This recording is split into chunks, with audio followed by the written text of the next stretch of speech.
70% of the Earth's surface is covered with oceans, and yet we often fail to take care of it, damaging coral, overfishing, or turning it into a dump yard of rubbish. Today on Eco India, let's look at some innovations that will help us heal our relationship with our oceans. Hello and welcome, I'm Sanita Raghu. The oceans already offer us solutions on how to cope with climate change. Seaweed, for example, is able to absorb carbon dioxide. It's also featured as a superfood, a biofertilizer, and has multiple other commercial uses. We visited the southernmost tip of India, where seaweed farming has generated thousands of jobs and is helping empower its rural women.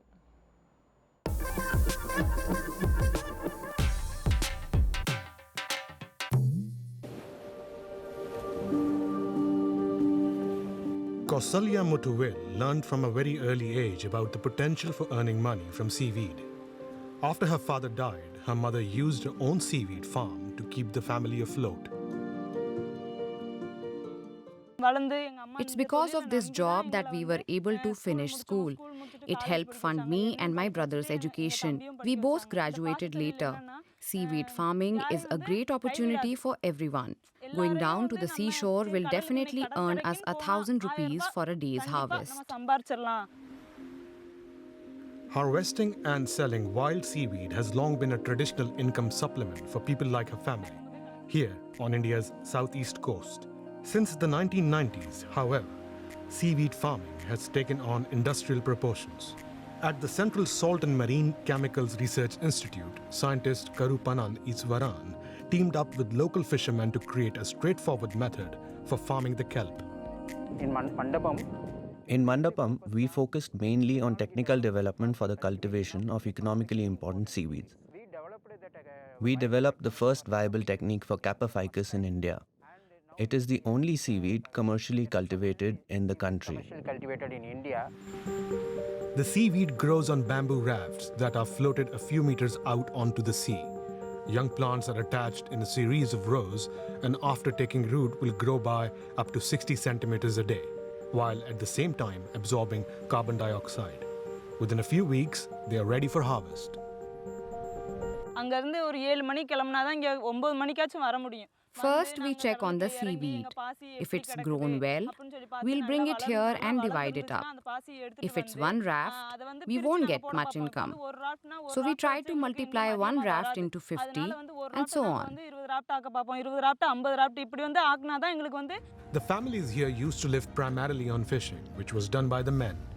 As fish stocks dwindled, many people decided to leave home and the region. Large-scale seaweed farming, however, provided entirely new opportunities. When we introduced commercial seaweed cultivation in 2004, over 900 families had migrated from Pudukottai or Ramanathapuram district to Eroda or Tirupur to secure their livelihoods. But they've all since returned and started seaweed cultivation. Now they are enjoying a sound income of more than 20,000 rupees per person per month. The seaweed harvested is sold to companies based in the area. They in turn produced an extract called carrageenan, which is used for a variety of industrial products. Gelatin, for example, features in everything from food thickeners to cosmetics and pharmaceuticals. But the seaweed can also be used as a fertilizer and for animal fodder. But here too, global warming is having an impact. Rising water temperatures in the areas being farmed led to the plants dying off en masse in 2013. Stocks have still to recover from the devastation. The reason we saw increased mortality at the time was because of climate change. We had used the same seed material for more than 20 years, and then the seaweed's growth stopped because it has vegetative reproduction. We have gone down from 2,000 tons a year to 300. The water becomes especially warm between March and July. The Aquagori company and local farmers are therefore looking for new ways of cultivating the kelp. Among the more promising solutions is one seen in Indonesia. There, the farmers stow their rafts further out to sea, where the water is cooler and the seaweed grows better. But here in Tamil Nadu, they are still waiting for government permission to relocate their crops.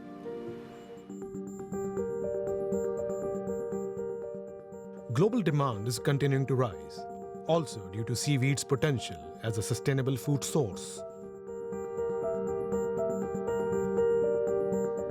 According to that FAO report, 2000. According to the 2019 FAO report, 55% more food production is required in India.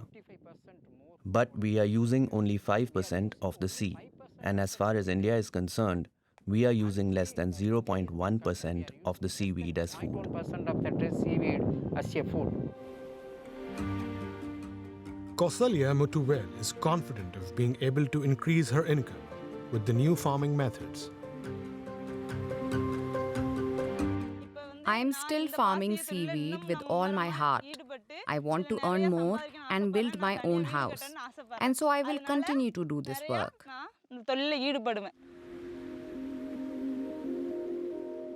Over 13,000 families in Tamil Nadu now live off seaweed farming, and the women will soon be learning how to process the algae too, providing another welcome stream of income. If the Great Pacific Garbage Patch is anything to go by, we've already made a mess in our oceans by dumping millions of tons of plastic. But what's been thrown in can also be taken out and reused. At least that's what we're told. In our next report, we're taking a look to see if that's really possible. Saving the ocean by buying new recycled products? For example, with these.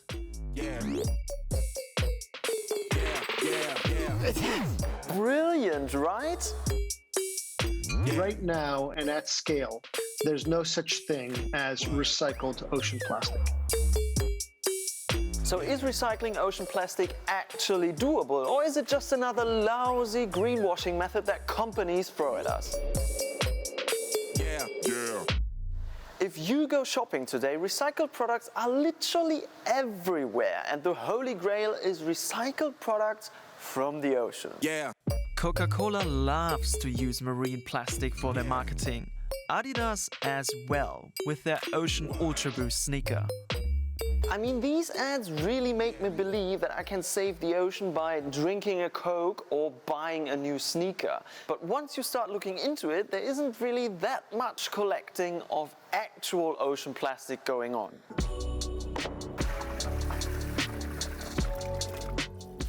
Once plastic lands in the ocean, you'll have a really hard time getting it out again, even when it's near the surface. Sure, you can deploy boats that fish for plastic, but this is all very expensive. And relative to the millions of tons of plastic that are already in the ocean, most boats only retrieve 2 tons maximum per day. Even projects backed by millions of dollars struggle. This tube was supposed to get rid of 90% of plastic in the ocean, but it didn't work, and the focus was shifted to rivers instead. Once you get the plastic out of the ocean, you will have dozens of different types of plastic to sort through, like these lost fishing nets that Professor Gillian Gerke tried to recycle for a research project. Okay. This batch is pre-sorted, but it's still a mess. We need to separate it further. We take the blue ones. We want the blue ones. Let's put blue on the So. left-hand side. Sorting these nets according to their color is one thing, but they also need to be cut down to recycle them. But these really won't give up easily. Especially because ocean plastic has been degraded by salt and sunlight, so it loses a lot of its original quality. Okay, next step would be get rid of dirt. Oh, You see? Even a tiny amount of sand, seaweed or shells can make plastic non-recyclable. Round about 5% impurities a recycler can work with. So if we give then the material to somebody who makes pellets out of it, They say not more than 5% impurities. That's pretty clean. Even when cleaned industrially, sand can still be found on a microscopic level. Which is why in a lot of cases products contain a mix of ocean plastic and other recycled material. But the ocean plastic can only be a tiny, tiny fraction of this blend, but the ads still look like this.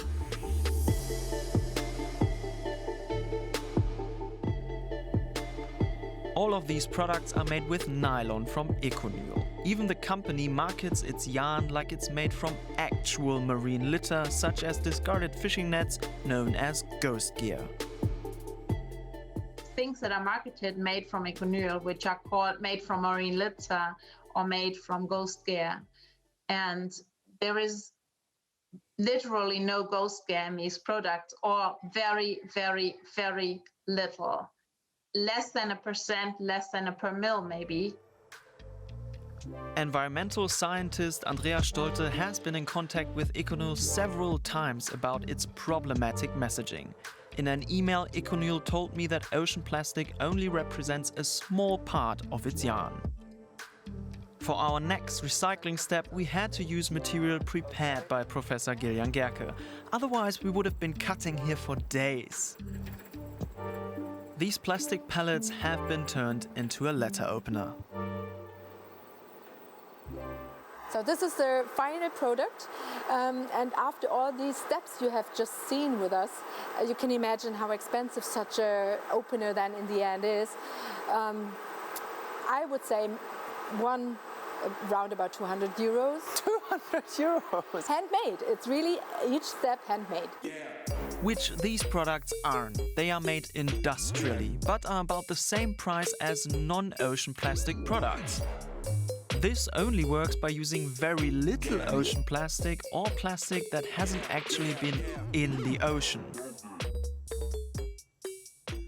Right now and at scale, there's no such thing as recycled ocean plastic.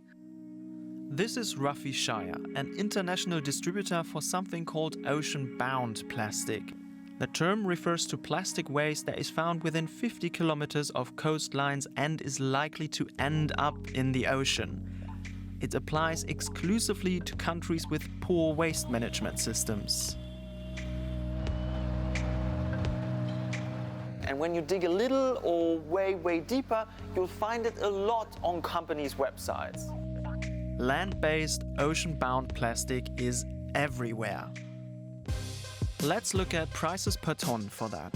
Virgin plastic costs 762 euros and recycled plastic goes for about 870 euros. Ocean-bound plastic is around 920 euros. This seems relatively affordable compared to actual ocean plastic, judging from the 200 euro letter opener. So production costs are likely to be much higher if real ocean plastic is used. There's no need for brands to overreach their marketing beyond what is such a powerful story of cleaning up our coastlines and supporting coastal communities. Why do we have to pretend that it's actually coming out of the ocean instead of just saying what it is and delivering to customers on our promises? Like Adidas, who marketed their Ocean's Ultra Boost sneaker as made from actual ocean plastic, when in fact ocean-bound plastic was used to produce the shoe. Even smaller companies have difficulty proving where the plastic actually comes from. Gottbag, a German backpack manufacturer, advertises its products as created from actual ocean plastic. They use a network of fishermen and women who collect plastic as bycatch. But as of now, they haven't certified this step of production, so we don't really know if it's actual ocean plastic. What we do know, recycling only works as a last resort, and using ocean or ocean-bound instead of virgin plastic is a small win for the environment, just not as big as some companies want you to believe. So really look closely at what you're buying. Read the fine print. Yes, be that annoying person. Embrace it. Otherwise, your good intentions will probably just stay that. Okay. For the oceans to provide for us, we must protect them and the creatures living within them, like fish. Some species are at particular risk, but an organization in India has come up with an idea to reduce consumer pressure and better protect fish. Let's take a look. Daybreak is still a couple of hours away, but business is in full swing at Sassoon Docks, the largest and oldest fish landing site in coastal Mumbai. It is organized chaos. Fisherfolk have landed their fresh catch. Wholesale fish auctions are underway. And fishmongers jostle through the crowd, carrying tubs of prawns, salmon, and a range of other seafood.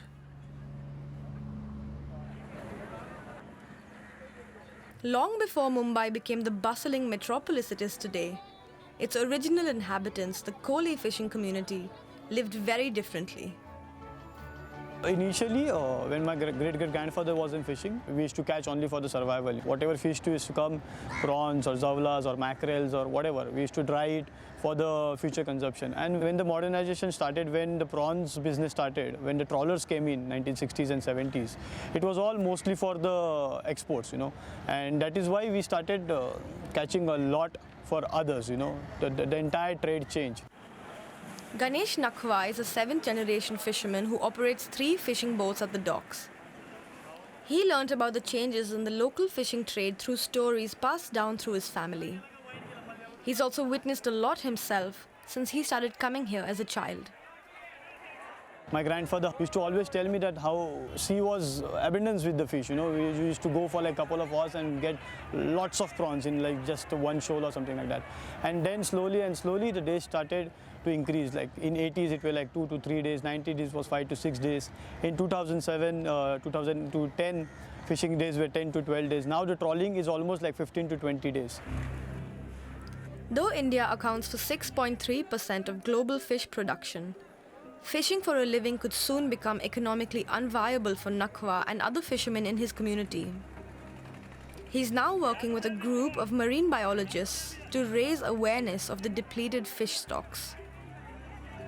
There is a massive information gap between seafood consumers.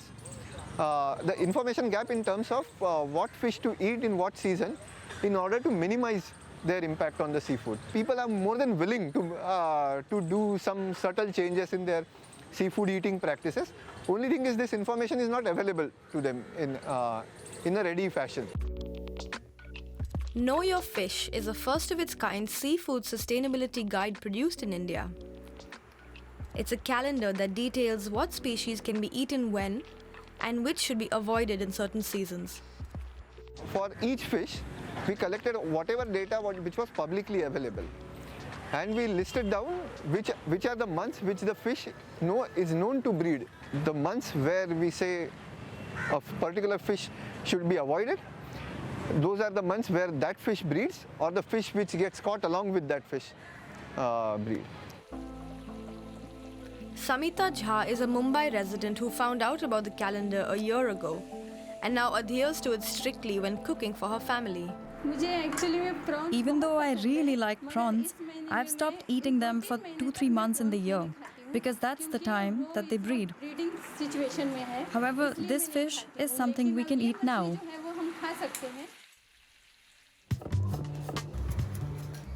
Commercial outlets have also begun following the regime. Like this seafood restaurant in suburban Mumbai. If we have different kinds of dishes on the menu, then we would rather use a different fish for every preparation that is on the menu, as opposed to use one fish on the entire, unanimously on the entire menu. And that kind of makes it cool for us. It makes it slightly challenging to come up with dishes in the sense and the challenge is something that we enjoy. The restaurant staff say that there has been a remarkable change in their customers' choices too. Hi guys, I hope you like the food. Really good. Earlier, we were happy eating a fish tikka, not knowing what was in that fish tikka. All right, and that was the idea of seafood for us, and it was exotic. But today we want to know, where did this come from? What is it that I'm eating? Was it line caught? Is it farmed? Is it wild? Like, when was this caught? Is this fish fresh? The team behind the calendar hopes the behavior change can someday result in a shift in seafood demand and supply. Like you cannot eat mangoes in winters and strawberries in summer. Similarly, they have to understand you cannot eat pomfret 12 months. So I think this has to come from a consumer end. And when it comes from consumer end, automatically fishermen can change. I want consumer to know the fisherman. As they know the fish, when they know the fish, they will know the fisherman. I think it can work like that. Normal trading has not yet resumed following the corona-related lockdowns. But as it slowly starts up, the hope that fisher folk and consumers can come together to ease the burden on fish stocks remains high. Now, growing seaweed is sustainable, as we saw earlier in the show. Already staple across many parts of Asia, it's slowly making its way through Europe. Two seaweed farmers we met in Norway believe it has great potential to please the European palate. Let's see how. Seaweed has acquired a reputation as the superfood from the sea. Angelita Eriksson and Tamara Singer harvest seaweed in water that is just 4 degrees Celsius in temperature, about 300 kilometers north of the Arctic Circle. And seaweed is not just healthy. This little bush, it's truffle seaweed, and even though it looks a little brown and bushy, it tastes like truffle and it's amazing. Oh. Kind of builds up to this really yummy truffly taste. Oh, it's super good. There are thousands of varieties of edible seaweed. And truffle seaweed, or brush tuft algae, grows especially well along the Norwegian coast. Like here in the Lofoten Islands. Eriksson and Singer run the small firm Lofoten Seaweed. They're on a mission to broaden seaweed's popularity. While it has been largely forgotten in Europe, it's frequently featured on menus in the Asia-Pacific region. My mum's Japanese, so I've grown up eating the seaweed all my life. So it was really exciting when I moved to Norway to see the potential there was here. There is just so much seaweed growing along the coastline. It had been completely forgotten about in the Norwegian tradition. Many people here live off what the sea provides. The region is famous for its stockfish, or wind-dried cod, which even the Vikings ate, as well as seaweed. And the more this rough and clean sea moves, the better the seaweed can develop healthy nutrients. The pair process the harvest in the small fishing village of Napp. Eriksson often helped her father fish, so she knows this coastal region well. Lofoten is the perfect place for seaweed to grow. We have these cold Arctic waters that are really nutritious.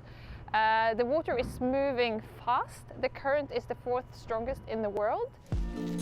After the seaweed is harvested, it first has to dry. They process 9 different types here. 24 hours later, the seaweed is ready for consumption.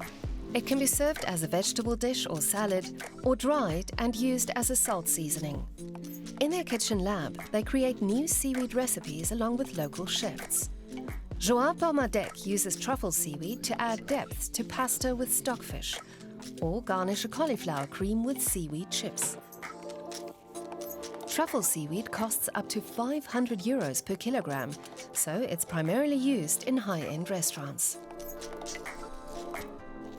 Yeah, it's everything you can do basically with it. Play with the texture, play with the taste. You can create salad, you can cook fish, you can cook meat inside the seaweed. We're going to enclave different tastes, so it's like a full new world open to us. Restaurants and delicatessens across the globe order seaweed from Eriksson and Singer. They practice careful and sustainable harvesting, allowing the seaweed to grow back again. And they see it as the food of the future, particularly as it is so healthy. Well, it really is a superfood. It's so full of vitamins and minerals. It's antiviral and it's antibacterial. It's got more nutrients per gram than any other plant on this planet. And it's just growing. Angelita Eriksson and Tamara Singer hope their harvests can make a small but significant contribution to promoting the health benefits of seaweed, far beyond the coast of Norway.